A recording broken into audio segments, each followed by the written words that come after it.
Hey, Marie, let me have your name, spell it, and also let me have your title. Marie Fordney, Mariefordney. I'm the Executive Director at Children's Advocacy Center of Southern Arizona. This is the only place of its kind in Southern Arizona. How many people, how many children do you help throughout the year? Every year we help around 1,000 children. Last year we helped over 2,000 children and their family members. What is the Child Advocacy Center? We're a safe place for children. No, let me back up. Okay. We provide a safe, compassionate, healing environment for children who've been a victim or a witness to violence. The vast majority of the kids we help are children who've been abused. Why is the Child Advocacy Center so important? Before we had a Children's Advocacy Center in Pima County, children were interviewed an average of 7 times. And that's just traumatizing and re-traumatizing to the kids. They might have had their medical services in an emergency department and with personnel who, although well-intentioned, didn't have the specialized training that our team has. So the whole idea of an advocacy center is to reduce trauma for the child and to help their family be the supportive network that they need so that they can heal. And how do you help them heal? We have counseling on site, but a lot of what has to happen because they don't live here, this isn't where they come home to every day. So our job really is to build up their home environment. And we help families understand the special needs of kids who've experienced trauma. We have entire classes about that. There's a 12-week class, and there's an 8-week class, and there's a one-time class for parents who want to learn more about how to raise kids who've had these traumatic experiences.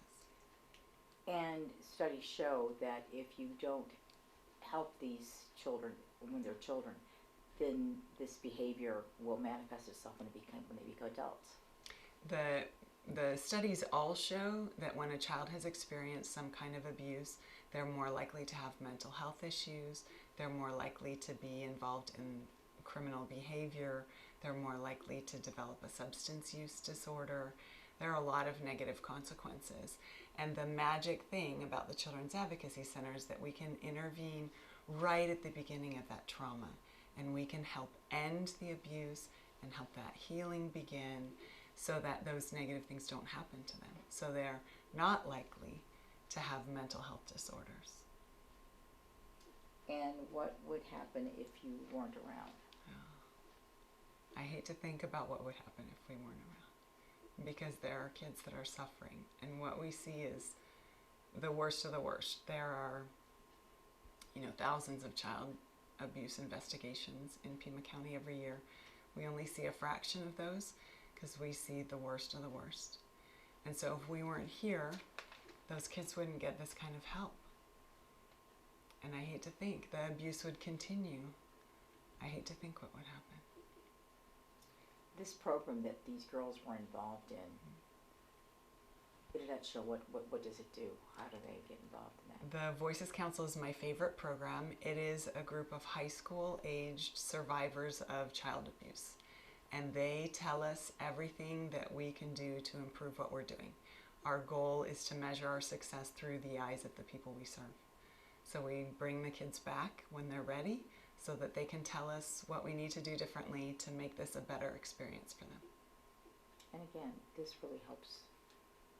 It helps them through the childhood and then all into an adult.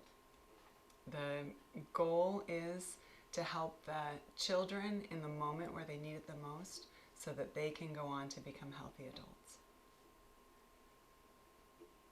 That's good. Is there anything else on this? Bottom line? These Voices Council members are also going to tell their stories in a little bit more detail, a little bit more about what happened and how we helped them at the Heroes Without Capes Gala. And so I would encourage people, if they want to learn more about what we do or get to meet the Voices Council members, you can come to our Heroes Without Capes Awards.